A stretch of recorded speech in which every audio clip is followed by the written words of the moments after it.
Hello and welcome to Extra Time. I'm Gary James, and joining us on the show today are former pro footballers Geoff Scott and Michael Johnson, and from Prepared PR, and a very happy Villa fan, Lisa Smith. Welcome, guys. Thanks for coming on. Brilliant. So we've got to start, haven't we, with that? Were you there yesterday, Lisa? I was there, yeah, until very early this morning. No, it's fantastic. I thought they thoroughly deserved the win. I thought that I think they actually went in as the underdogs, and all the hype in the media was about Steven Gerrard's last Wembley and all the rest of it.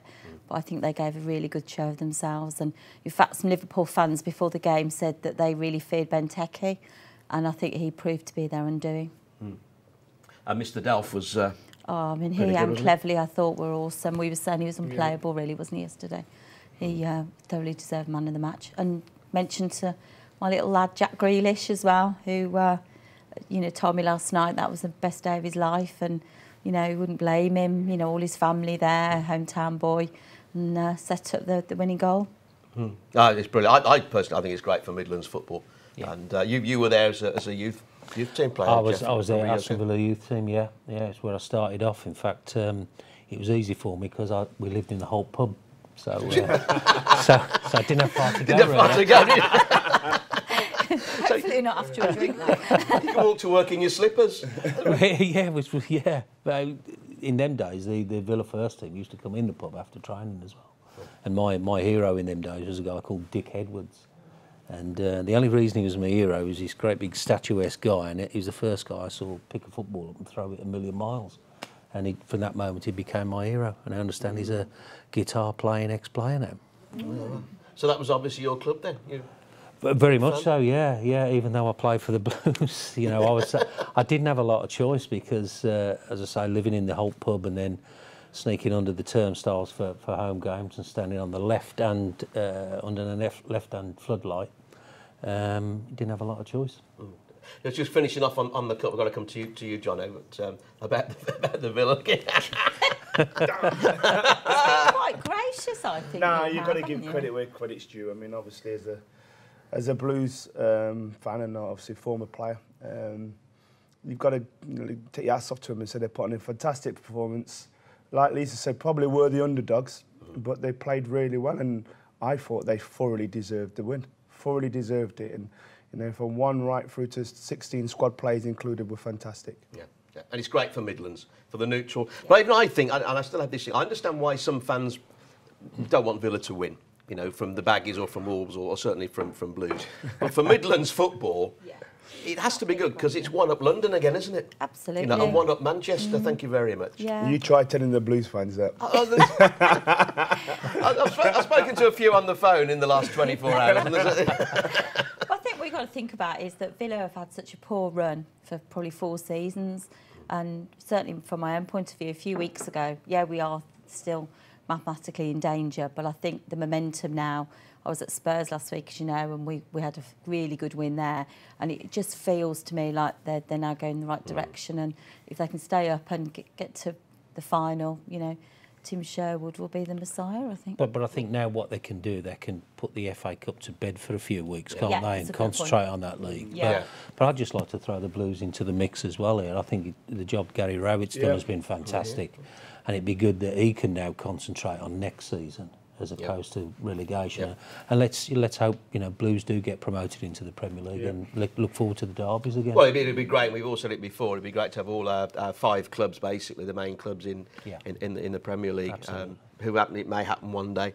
Who knows? But and I think it's good this season as well that the FA Cup final is going to be the last game, isn't it? Yeah. Not like halfway through the season like it was last year. It makes it very special and that. So let's fingers crossed. Let's hope they can bring the silverware back home. And we'll stop this rumour about Sherwood possibly coming to Blues next season. I don't know who started that, but... Can we put out there now, please stop asking for tickets, because I don't know where they're coming from. We've all been asked. Geoff, as a former player, you've mentioned that you were at Villa as a youth player back in the early 70s. Where did you go from there? You went to non-league football, or did you sign for Stoke before then? Well, I was fortunate enough as a young boy to have a lot of clubs, looking to take my signature, and Stoke chose Stoke out of impulse really. Went up to Stoke as a first-year apprentice, and actually hated it. I just hated being away from home, and I came back home and took a year out. Unbeknown to me, Stoke had kept my registration, but I played for some well-known local clubs, Solihull Borough and Highgate United. The significance being that year out made me a man. You know, I was a bit mollycoddled, and I came out and played in non-league football with men, and the odd broken nose doesn't do you any harm at all. but I went back a man, and within 3 months of going back, I was in the first team. So I think it did me the world of good. Yeah, and when you were at Stoke, who was managing then? Tony Waddington was my first manager, and then George Easton. Right. And some of the players that you were playing with then? I'll name you the team. It was Peter Shilton in goals, Jackie Marsh, Dennis Smith, Alan Bloor, Mickey Pejic, Terry Conroy, Alan Hudson. Made my debut in midfield alongside Duddy. Jeff Salmons was on the left-hand side, and up front we had Jeff Hurst and Jimmy Greenough. So Not bad. not a bad time. There you go.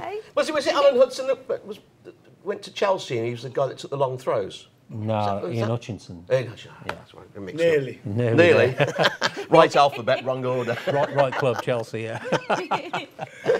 And obviously then you came round to Birmingham. Yeah. And what were the days like at Birmingham? Because I know that the fans still regard you and like it when you go down there. Well, I was desperate to get back and play for a club in the city, and Birmingham came in. I was actually captain of Leicester City at the time, and Jim Smith, they just sold Joe Gallagher to Wolves, and Jim Smith came in and asked me, would I like to come over, and jumped at the chance really, and felt that Birmingham City at the time, with the players that were in the side, was a good opportunity for me. And then within a month, Ron Saunders took over, who was not my best mate, and I think it's fair to say. And it sort of all went wrong. It in fact became probably the worst move that I made. And I didn't play many games, league games after that, to be honest with you. I went to Charlton Athletic, and second game at Charlton snapped my cruciate ligament, and after a year being out, third game back, snapped the other cruciate ligament. So that was pretty much it. Yeah. Really. Yeah.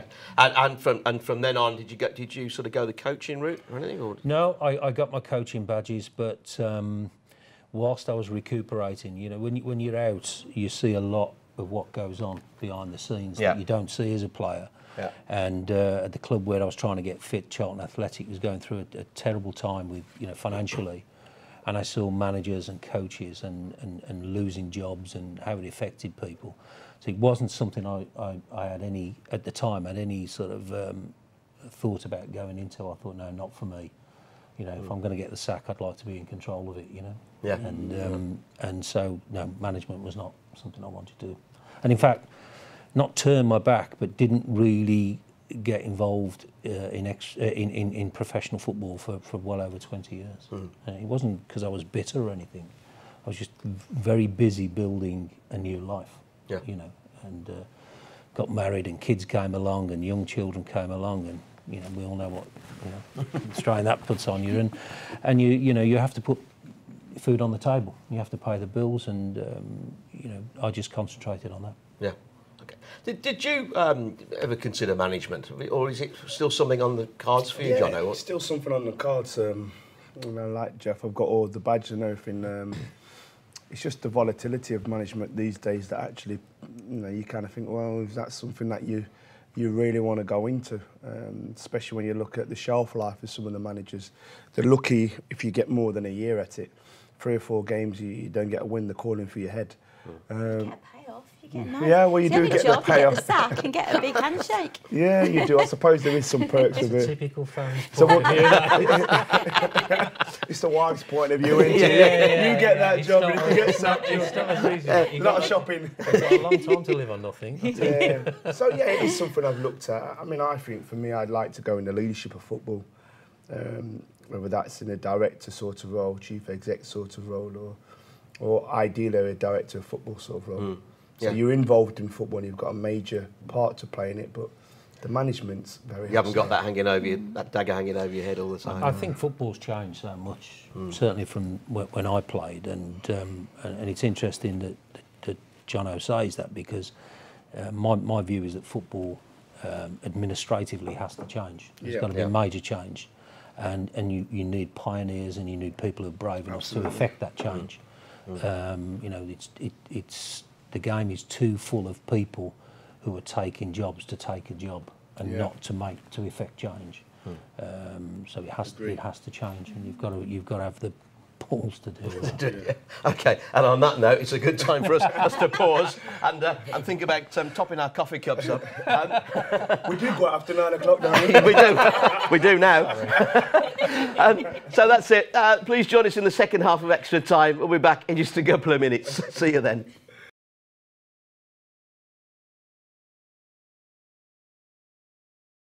And welcome back. This is Extra Time with me, Gary James, and guests Lisa Smith, Michael Johnson and Geoff Scott. Now, before the break, guys, we were leading up to basically what you're doing now, and we were talking about management and possible coaching. But let's talk about Ex-Pro, which is it's a charity, isn't it, that you run? I know you guys are all involved in. So first of all, tell us a little bit about Ex-Pro, Geoff, and what it's all about. It is a registered charity, but charity and football, ex-footballers, don't really go well together. I don't think our penny collection box is going to get full, certainly by the general public. But the organisation is there to help ex-professional footballers make the adjustment from a life of professional football into everyday life. Now, that might seem quite strange that footballers have problems, but I would say, statistically, almost every ex-professional footballer, to a certain extent, is unemployable. Most footballers that retire from football have some form of depression. A lot of footballers retire with very little life skills and find it hard to actually adjust and get into ordinary life. And mundane things like going to work 5 days a week, paying the mortgage and paying the gas bill, is something that these guys have not grown up with, and it takes a big adjustment to help them to do that. But we deal with the bottom end of the pile, where the general public don't get to see, and it's the ex-player that really does have a hard time in his adjustment, and it's gone to the point where invariably that ex-pro is probably bankrupt. Almost certainly depressed. A lot of them have some form of addictive disorder, so whether that be gambling, drink, drugs, or in some cases all three. And it's helping them really get back on track and making a worthwhile life for themselves and their families. I mean, Jono, you're still in the game. You finished as a professional player at a high level. But you're still in the game. So and the players you know, the same with you, Lisa, the ones that you work for and that. What was it about your career that kept you going, or did it? I think it's difficult because Geoff's spot on. There's certain players that retire and they don't have life skills, and we're not all going to earn the extravagant amounts of money you see floated around in the paper. League One, League Two players, Championship, and even some Premier League players will adjust their lifestyle to what they're earning. So they might have gone from a £50,000 house all of a sudden to a £5 million house because the wages have gone with that. But what happens is that nothing prepares you for the time when somebody says, you're not good enough anymore. All of a sudden that sheet of comfort's pulled away from you. And if you've not got things into place, then what happens? I'm sure Geoff will echo that the biggest dropout with marriages and divorces is that 35 to 40 period where the guys are just coming into that retirement and trying to work out what next, and everything's up in the air. Well, can I just cut across you there? That's an interesting age group, because that particular age group is the highest propensity for divorce. And that group, 1 in 3 of those players are divorced within 12 months of leaving football. So it's a third of everyone finishing the game within 12 months are divorced. That in itself has a dramatic impact on your financial stability. And I don't want to be mercenary here, but is that more from the wife's side that all of a sudden the money's gone It's not just the wife, because some of the players I've spoken to, they just go into free fall. So all of it's like it's like a divorce. Somebody said to me, it's a divorce that you don't want. So basically, you're in love with football, and then all of a sudden it's pulled away from you, and you're struggling to get hold of it, but you can't. You're now finished. So all that you've had over the last 20, 30 odd years in your life is gone. So now you're now in a situation. You might turn to drugs. You might turn to alcohol. You know, you look at the recent stories surrounding Clark Carlisle. Yeah. You know, that's one of many. You know, you look at Paul Gascoigne. Of course. You look at the Windass. There's players that have struggled. Now, this puts pressure on the marriage. So it's not automatically the wife saying, well, your career is finished. It's actually the behaviour that you're showing towards not just the wife, but the family as a whole. It puts a lot of pressure and a lot of strain on that relationship. It is a massive shock as well. I'm not trying to sensationalise this. No. But invariably now, particularly in the modern day, you've probably been connected with football since the age of 7 or 8 years of age, and if you retire because of age, you've had a good career, but you're still a very young person. You're 35 years of age. You've got another 20, 30 years of work ahead of you that you're not prepared for, and I was in a recently retired ex-footballer's house just about a month ago, and sitting having a coffee, and just trying to understand what his preparations were, and his reaction to me was, well, I'm gonna get my golf handicap down. I'm going to take the kids to school. I'm going to do the school run because the wife's done it for the last couple of years, and then I don't know what I'm going to do. And he just completely froze on me. But the wife chipped in and said, taking the kids to school, that's my job. What are you going to do? And I was sort of quite relaxed because I thought, that guy's got somebody good behind him that's gonna stimulate him into doing something. You have to completely change your mindset. At whatever age you finish the game, your mindset has to change completely. It's got to be 360. And the shock, I think, from working with Geoff and Michael is that, you come across players, they'll ring me up and say, I need a passport, but I don't know how to fill in a form, or I've had a bill and I don't know what it's for, because when you're in the club, and you'll back me up on this one, they have player liaison officers, they have concierge companies, a lot of stuff's taken care of. And if you've been, as Geoff said, in the academy since you're a young lad, you've probably never had to, find out how to live on your own, how to fill in forms, how to do the day-to-day things that everybody else does.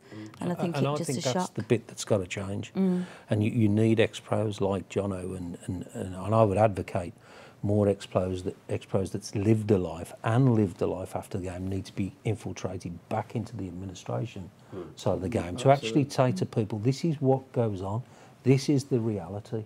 If you make a mistake in life and you learn from it, then great. But there's no awareness and education in football at the moment, and so people are having fantastic careers, wealth-wise, but they're getting to the end of it and they've got nothing. And I think from if you're like an outsider looking in from the media point of view, is that there's a lot of people trying to jump on the bandwagon and take a little bit of you there, a little bit of you there, and sort of, we'll invest that for you, and it's just me. They don't really give, a lot of them don't really give two hoots. I don't think. They see obviously the financial benefits of being a footballer, and what you get people telling you they've got great ideas with pension, investments in the UK, investments abroad. There's a business that I reckon you should invest in. There's so many opportunities, and if you've not got the right sort of advice, especially the younger ones, young kids, you will go with that. And then when you look for that return predominantly at the end of your career, you find it short. The person that spoke to you in the first place is now gone. So there's a lot of pitfalls. You need to have a good support team of people around you to keep you level-headed. And I'd also say this, people say, well, we shouldn't bother because the footballers, they've had this and that. At the end of the day, we're human beings. Yeah. And human beings make mistakes. Yeah. They need help, some of these guys. It's actually too easy to say that, isn't it? It's too easy to say, oh, they're footballers, they're okay. Yeah. They're not. Well, that's why I wanted to talk about it on the show. Is because it's never spoken about. No. It isn't, Well, it's not because you're exposing areas that the fans not aware of. The football authorities don't want to publicise it because it's not painting them in the right colour. And you know, problems don't sell replica shirts. Problems, you know, so problems get shoved under the carpet in football. And in sport, I have to say, it's not just football, but predominantly football. And well, it sort of highlights it, the Geoff Scott thing that we've had. It's slightly different, but it's taken them a long time to even start looking at that side of, you know, was heading that caseball causing problems. But the other stuff behind the scenes, I mean, this is why things like X-Pro, it has to be something for the good if people are buy into it and help and look and listen. We found it very, very tough for people to buy into because the football authorities don't want us to succeed because we're exposing problems. The supporter at this moment in time is not aware and doesn't understand that there is a problem. The clubs themselves don't understand that there's problems. Everyone's very, very quick to jump on the back of the agent, but they're just a small common denominator in there. You know, there are good agents, bad agents, but one thing I'll say is, in football, you're no use to any of what I've just explained if you're not earning the money. Okay, and on that note, guys, thank you very much for coming in. Geoff, we'll get you back on again. And again, with Jono and Lisa, obviously, there's more to talk about with this. But for now, thanks for watching. It's full time on Extra Time.